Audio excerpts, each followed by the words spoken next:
fourth pride is on the move. Raptors hover over a withered carcass. But there is scent of fresher meat in the wind.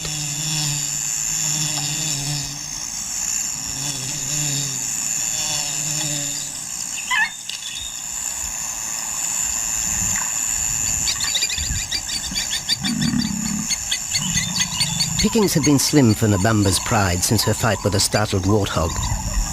The lioness is limping from the encounter. And even the pride's big male, Jabu, wonders when his next meal will come.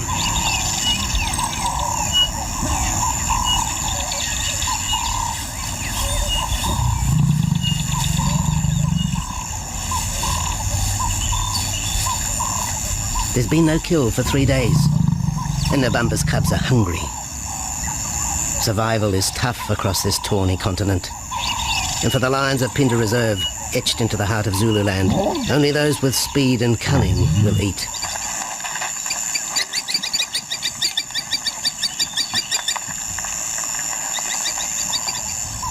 For this pride anyway, it's been a long time between meals.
Jabu had waited too long for his lioness to feed him.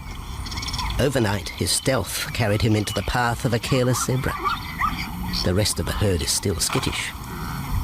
One animal had already lost his tail to a hungry pride, but for the dazed stallion, it was all over in seconds.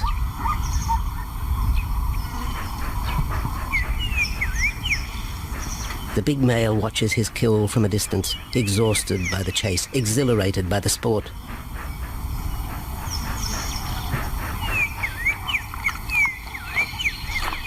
Jabu will feast later. Tired from the hunt, he needs to rest.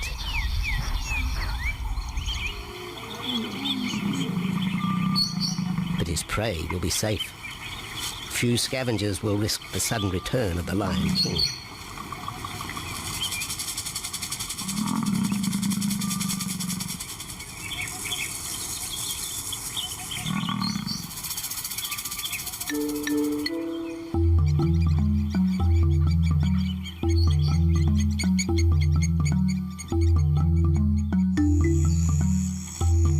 Zulu trackers follow the spoor of Nabamba's pride across Nziki Marsh.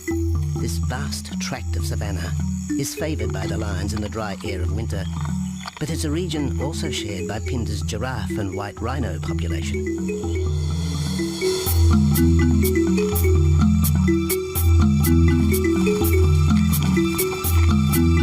Through modern times, most of southern Africa's wildlife has been ravaged by hunting and habitat loss. Farmland, overgrazed and buffeted by domestic stock, has ripped the heart out of the original bush. The open, broad-leaved woodland, acacia bushveld, and wetland habitat had all but disappeared, taking with it the wildlife.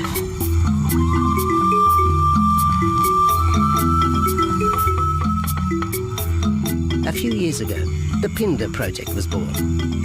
17,000 hectares of farmland bought up in KwaZulu-Natal along South Africa's eastern seaboard. What followed was the largest game restocking program ever seen on the subcontinent.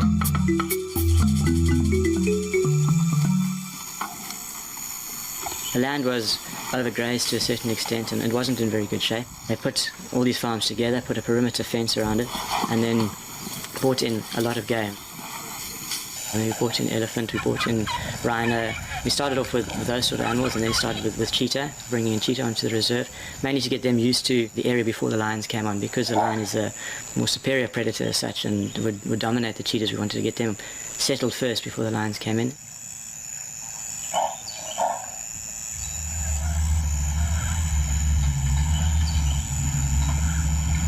Andrew Lewis is habitat manager at PHINDA, one of those committed to the restoration of southern Africa's ecosystem. PHINDA is the Zulu word for return, and the aim of his company, Conservation Corporation Africa, is to return the land to its traditional wildlife and at the same time restore the habitat to its original state.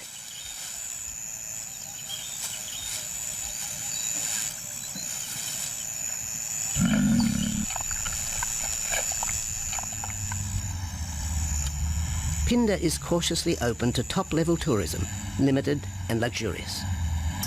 Dreams of extending the green frontier require funds, and the reserve's lion pride has already earned its keep.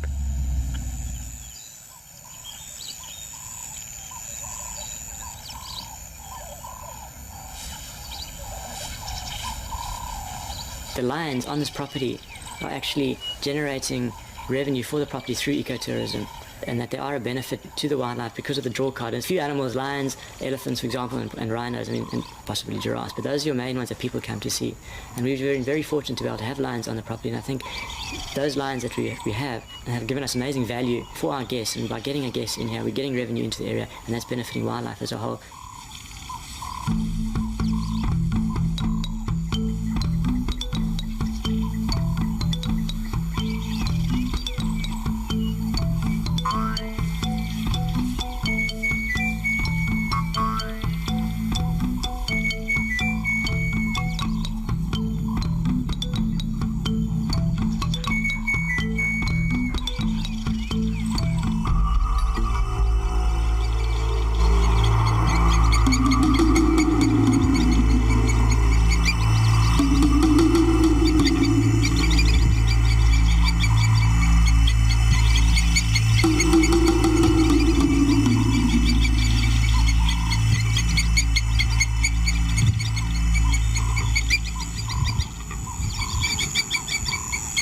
Jabu has returned to his kill.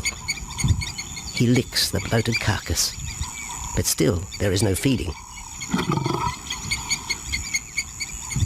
Lions will gloat over their prey, delaying the first bite until the meat ripens. For Jabu, the prospect of the meal is to be relished as much as the eventual feast.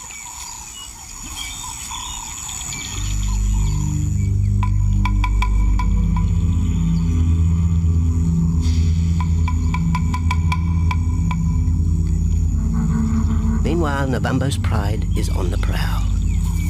The older cubs are 10 months now, weaned, but still dependent upon Nabambo for food.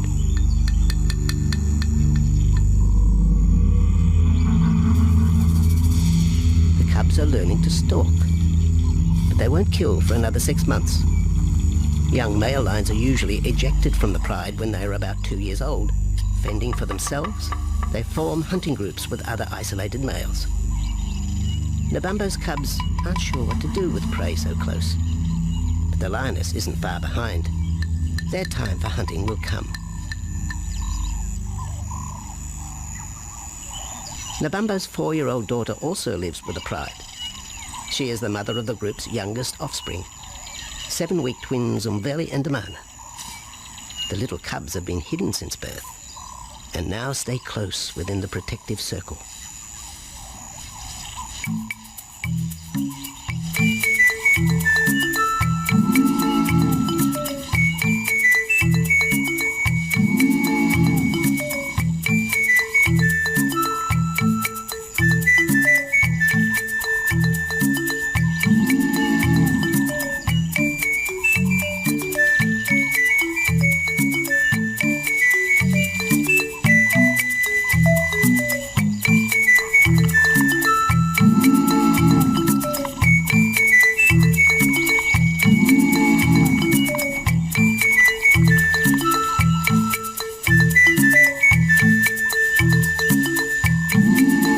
Bambo has little time for his small cub. When he is older, Damana will hunt with his father, but for the moment, the big male has nothing to do with his young son. Dejected, the cub finds solace among his siblings.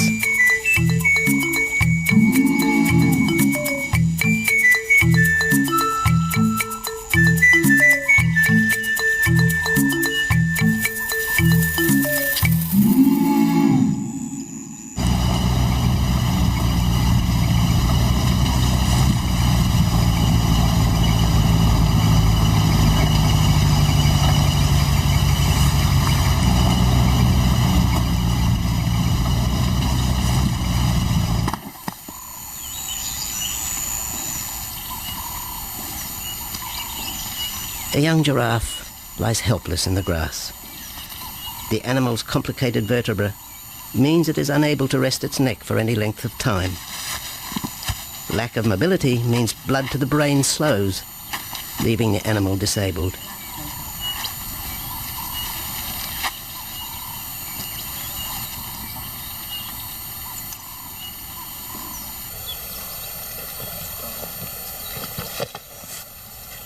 Efforts to lift the head fail, and rather than leave the giraffe vulnerable to predators, the young bull is shot by rangers.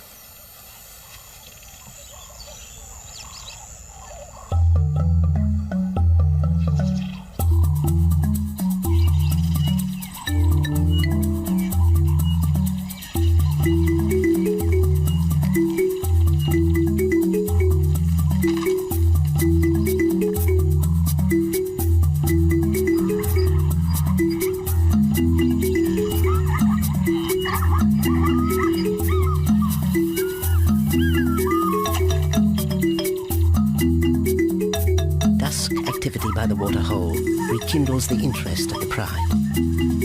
Nabambo is typical of most big cats. They conserve energy 20 hours a day, waking only to groom and hunt.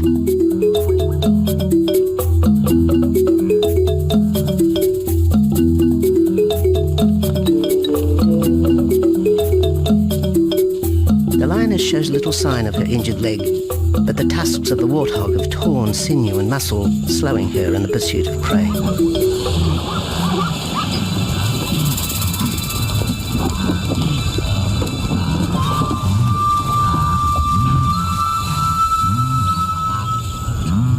Once again, Nabambo and her pride will go hungry. But the big lioness senses another kill nearby. A young giraffe slain by humans will provide meat for her cubs. Leaving the pride, Nabambo follows the scent.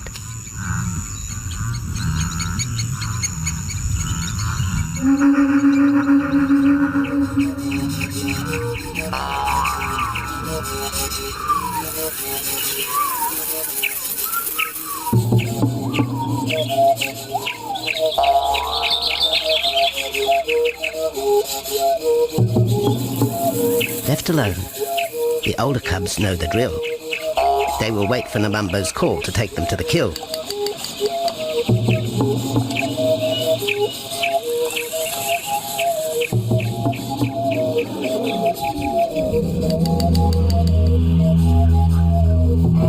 The day moves into shadow. The cubs are restless and a little afraid. Adult lions have few enemies, but cubs, even those 10 months old, are at the mercy of leopard and other predators.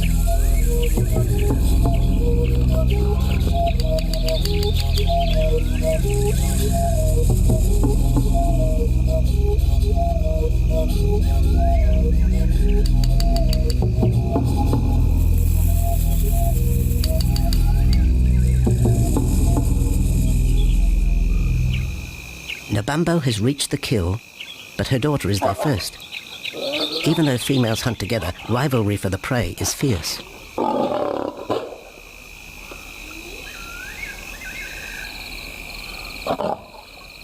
The big lioness begins the trek back for her cubs, but the youngsters have heard her call and they meet halfway.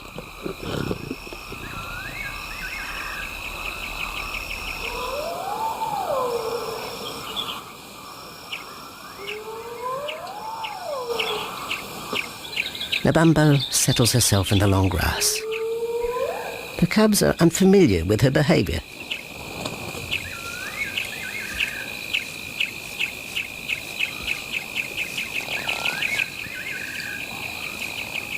A female will usually head the charge with any kill, splitting the hide of the victim and leading the way for the pride to eat.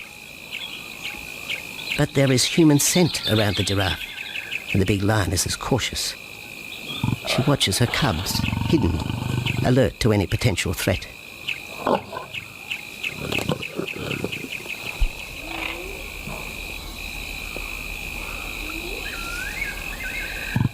The cubs are curious, confused by this new smell.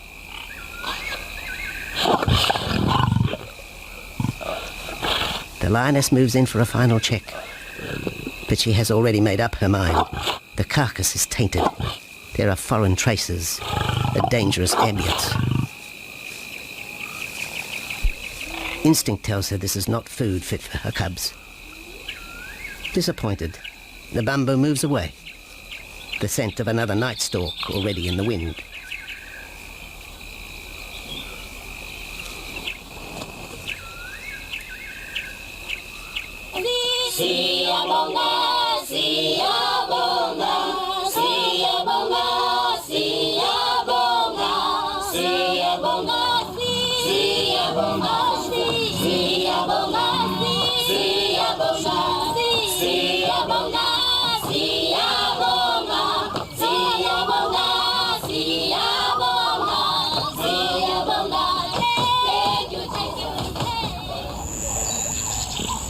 After 2 days, Jabu has returned to his kill with another younger male. 3-year-old Tembi is a son from a previous liaison with Nabambo, and the two paired up after Tembi was ousted from the pride.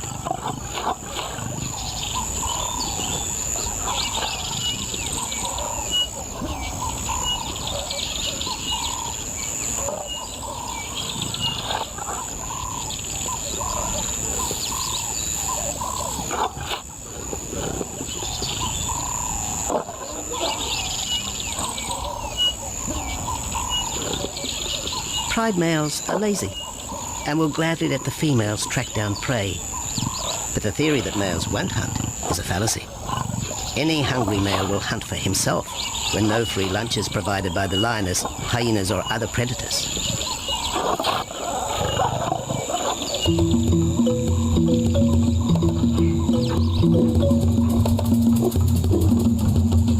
Smaller creatures scatter in the vicinity of the two lions, but there will be no hunting for a while. Bloated after the zebra kill, both males will sleep for the next day, oblivious of their surroundings.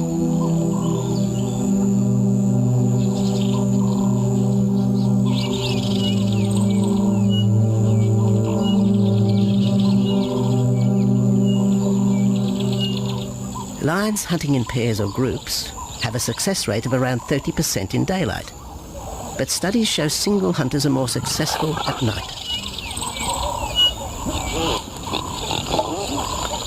Lions are sociable cats, the only group to take part in communal hunts.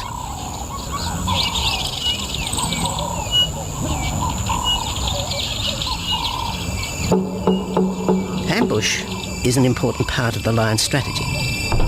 Often one pride female will round up the prey from the front, driving it towards a second lioness.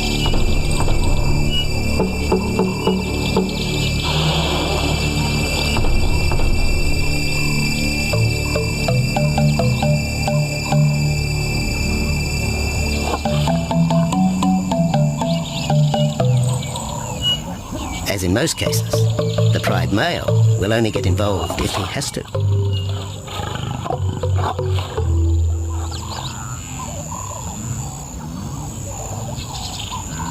Accidents involving humans are rare in southern Africa's game reserves. Our primal fear of being eaten has been well documented, but in fact, lions seldom attack if they're not provoked. At PHINDA, great care is taken to limit the number of people viewing game. Emphasis is placed on causing the animal as little stress as possible.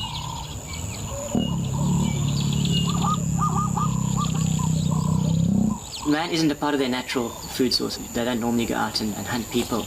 I think your lions are opportunists though, and I certainly think that if your lion is very hungry, under stress, I don't think they'll necessarily go out to hunt you down, but if you interfere with them, they'll certainly kill you. And there's a good chance they might eat you at the same time.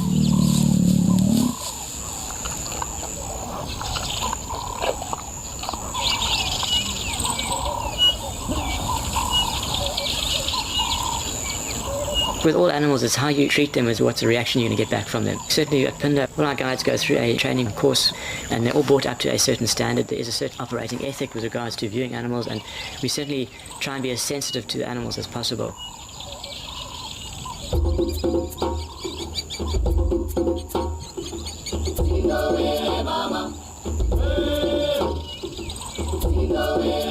Cradled within the arms of the Ubomba Mountains and the Indian Ocean, PHINDA covers one of the most diverse regions of Africa.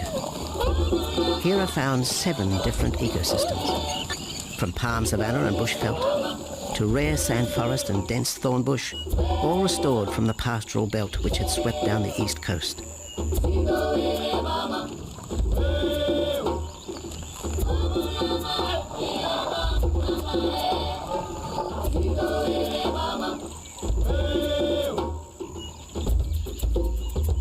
Where cotton, pineapple and cattle farms once stood, lion now roam their habitat again, alongside some traditional neighbours.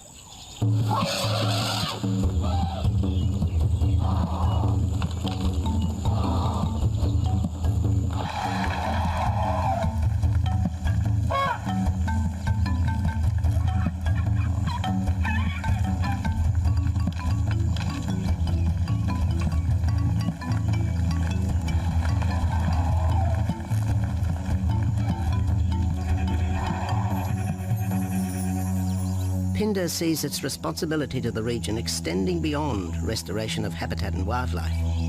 It provides schools and a clinic for the local Zulu community, as well as employment.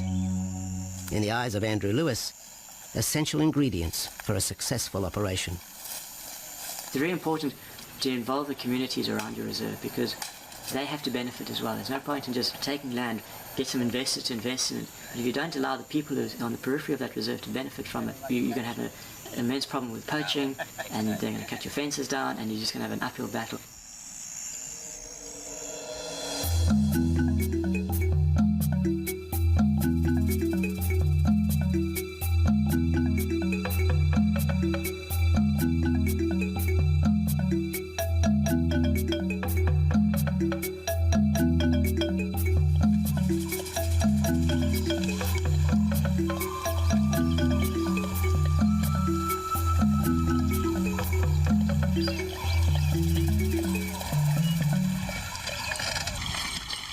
In 1992, the PHINDA lions were among the first of the big 5 animals to be relocated to the reserve.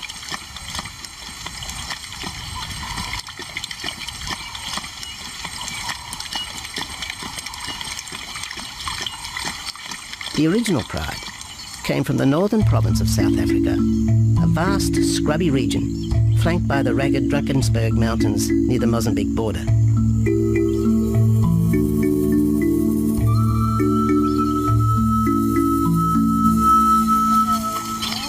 Peter Rogers helped round up PHINDA's first pride, handling the lion's capture and subsequent move south. Today, he's head vet at the Hoedspruit Research and Breeding Centre for Endangered Species, overseeing its cheetah breeding program.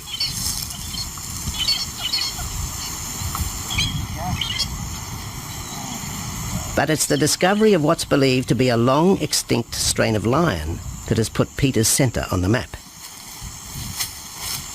We were involved in the rescue of these circus animals that came down through Africa and were abandoned in Maputo. We were just founded by an animal welfare group called Animal Defenders based in London, and they said, could we just keep these animals temporary? First they mentioned tigers, and then they came back and said, well, there's 6 lions as well.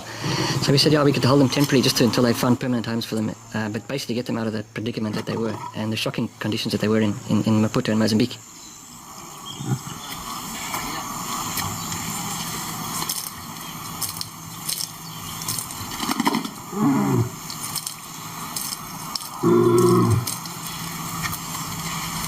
When the lions arrived at the breeding centre, Their size, pale colouring, and the male's thick black belly mane put them into the category of the Cape or Barbary lion, not seen in the wild since the early 1920s.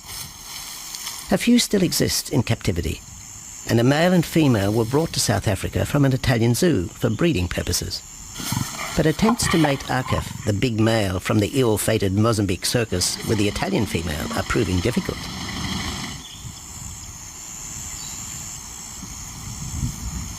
Arcaf is overprotective, even preventing the lioness from eating when the meat truck arrives.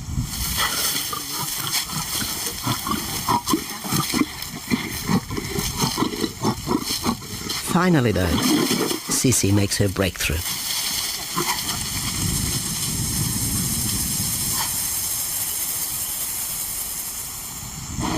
We'll see you up in the front there, Mark. You're going to go to that sort of middle central area. Where are you going to go? In the next enclosure, Arturo, the Italian Barbary male, is about to be sedated. His attention to his sister Sisi through the fence is hampering mating efforts, and Peter Rogers is keen to move the big male. He shoots the dart into Arturo's rump. Arturo has been sterilized, but while his breeding days are finished, he'll live out his days at the centre. 1.5 minutes now, so... His female companion, another Barbary from the Mozambique circus, is drawn away by the meat truck.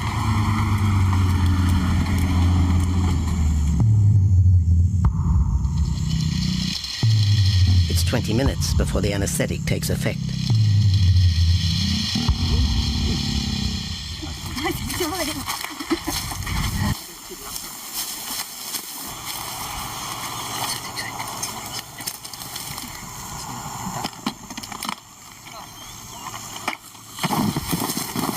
It's nice to be the supervisor. Slowly.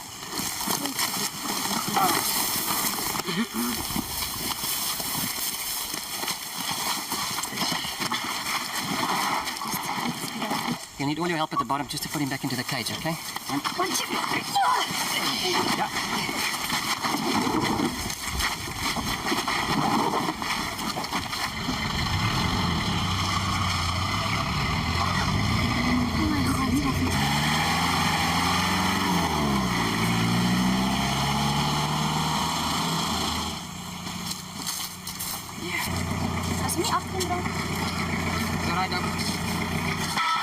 The anaesthetic gives Peter Rogers and his team a chance to check over the 12-year-old lion.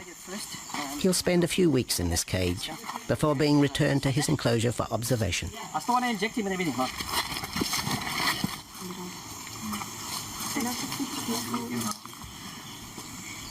It's very exciting to be part of this project because they feel that there are perhaps not many Barbaries, if any, that are really pure, that are left even in captivity. They feel that over time other animals from other genetic bases are brought in. So there's a big project afoot at Oxford University to do the genetics. So that's just getting off the ground now.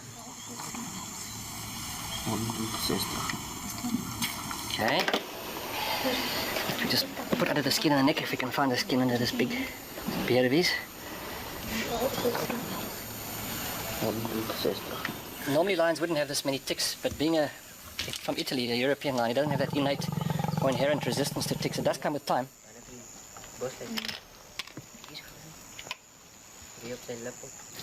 Like a bit of a bit like this. What we can do is put him in there and roll him over inside there. Immediate term now is to get these ones to breed. And we'll take it day by day from there and see how it goes. But the prime object initially was just to get these animals back into good health, and it's developed into something a lot bigger. It's a deadline.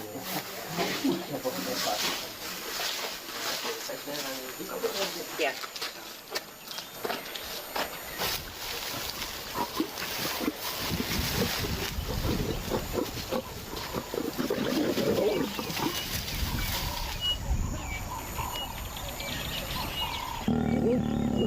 While the breeding centre's lions are healthy, it's not the case a few kilometres away in the Kruger National Park, where TB has ravaged half the population. Infected buffalo have been blamed for the outbreak, primarily in the south of the park, and attempts are being made to fence off the diseased area.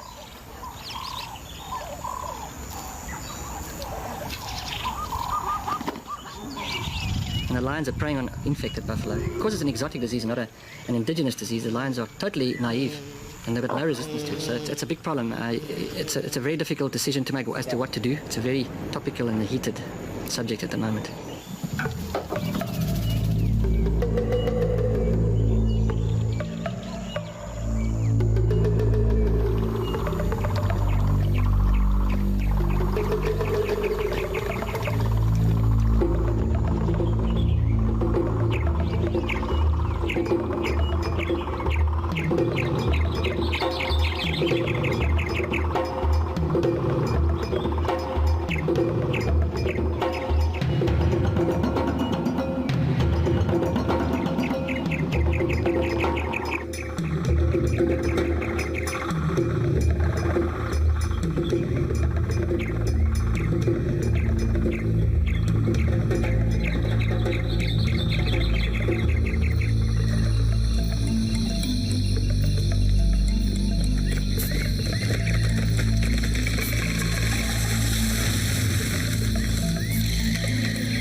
Back in PHINDA, the night stalk has begun. Nabambo keeps her cubs close. They're hungry, but tonight only impala can be tracked down, a morsel for the lioness. Food is scarce at this time of year, so the pride's territory covers a large area. Lions can only afford to be territorial where there is a reliable supply of game.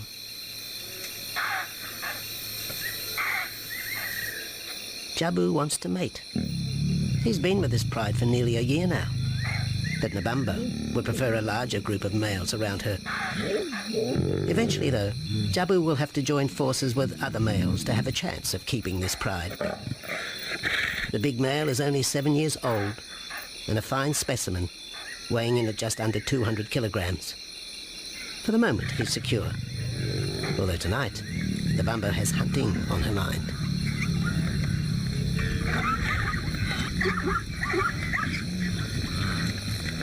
The cubs follow in the lioness's wake. If there is a kill, she will feed first. Often, weak cubs lose out to a hungry mother. High juvenile mortality rates are the result of lean times.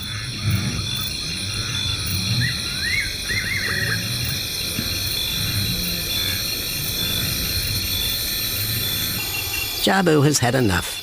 He's been walking for hours. Sleep is more important. And the zebra he ate 2 days ago will suffice for another night.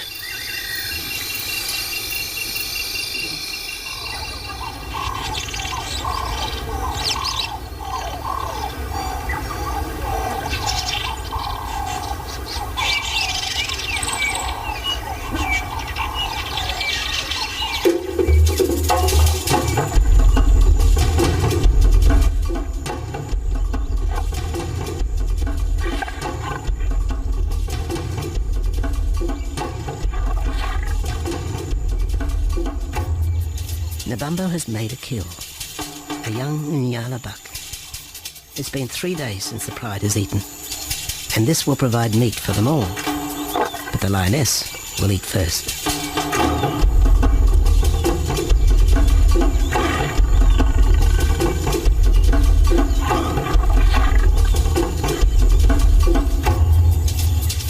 The cubs know the routine. They will get their turn. But Nkosi is hungry. He creeps towards his mother. As the biggest of the cub,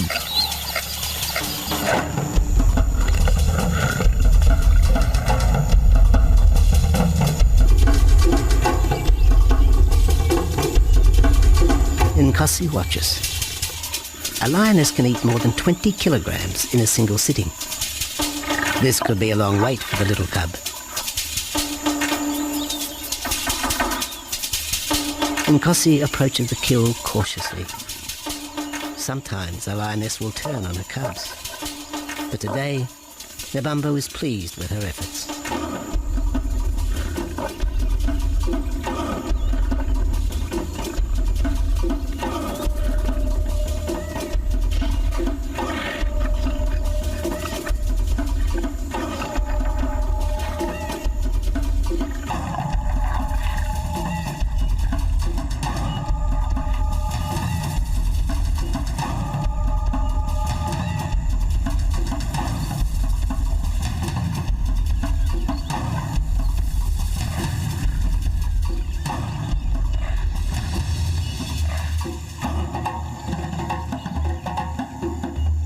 Nabambo has had her fill, for the moment anyway.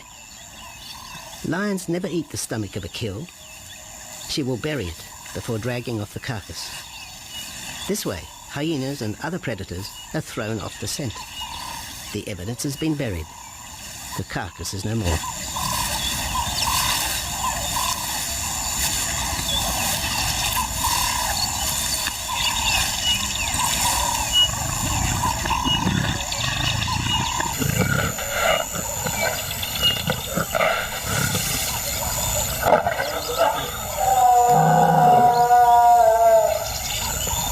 Nabambo's daughter hears the call.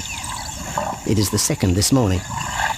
The first was the strangling cry of the Nyala as Nabambo broke the young buck's back. There was no struggle. The big lioness is a seasoned hunter.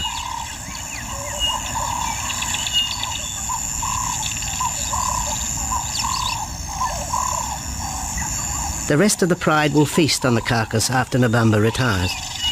But first, they will drag it into the bushes, away from prying eyes, away from raptors already circling the kill scene.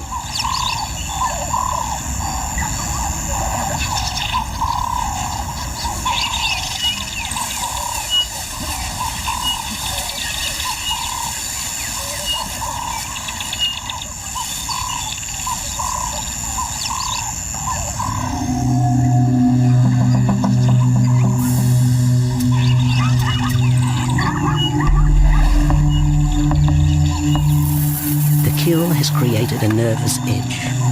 Even the hippo, its bad temper legionary, is flustered, anxious to protect its waterhole. Wildebeest are a favourite prey for lions. Naturally, they feel vulnerable. But for the pride, there is no agitation. Gorged, they will sleep for the next day. Even Mveli and Damana, the 7-week twins, have tasted blood for the first time. But it will be many months before they take part in a hunt. For the moment, they just want to play with Nkosi.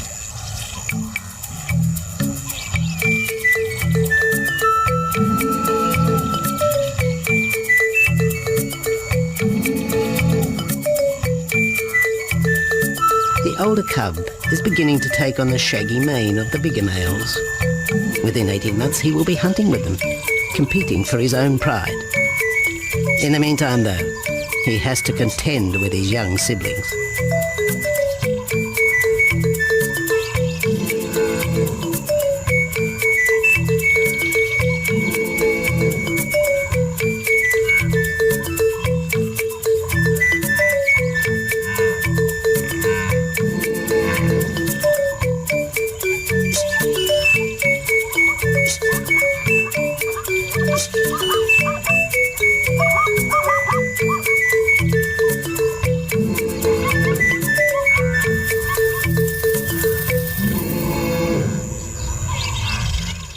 Jabu rejoins the pride. He has missed out on the kill, but he didn't share his zebra with the rest of the pride the previous day.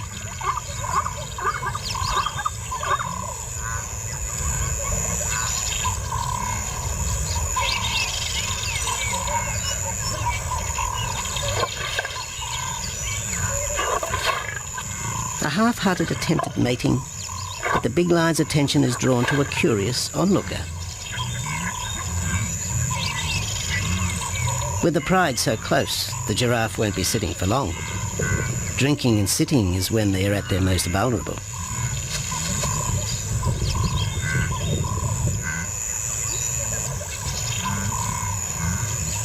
Jabu keeps an eye on his group. Pride takeovers by other males are common, and savage fights can occur between the pride male and the intruder. If a takeover is successful, the new male will usually kill all the suckling young of his former rival. When a nursing mother loses her cubs, she comes into heat within a few weeks. The normal interval between cubs is about 2 years, with a gestation time of 3 to 4 months.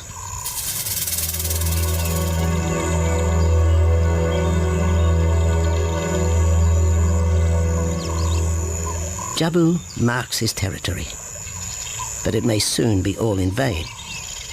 A fresh infusion of lion genes is necessary to avoid the effects of long-term inbreeding. It's likely Jabu and his son Tembi will be swapped for males from another game reserve. This will broaden the bloodlines of future lions and avoid the genetic risks currently facing the pride at PHINDA.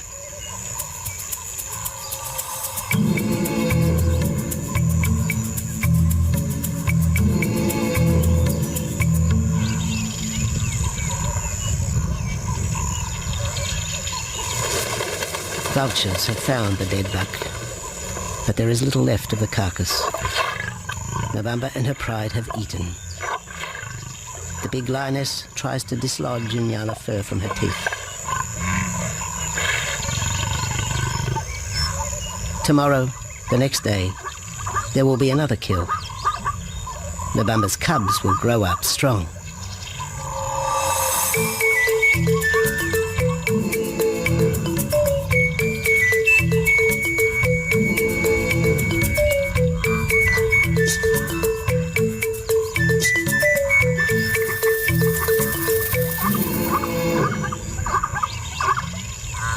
The lion is the greatest of all predators, the essence of all that is Africa.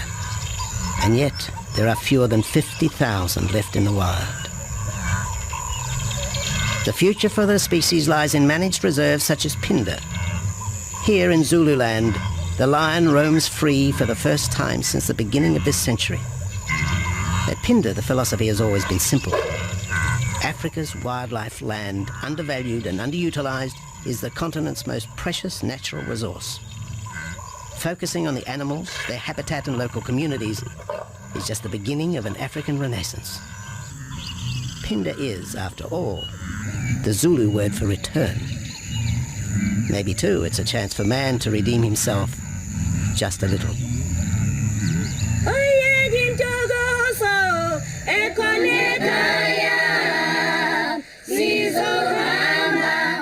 Hallelujah.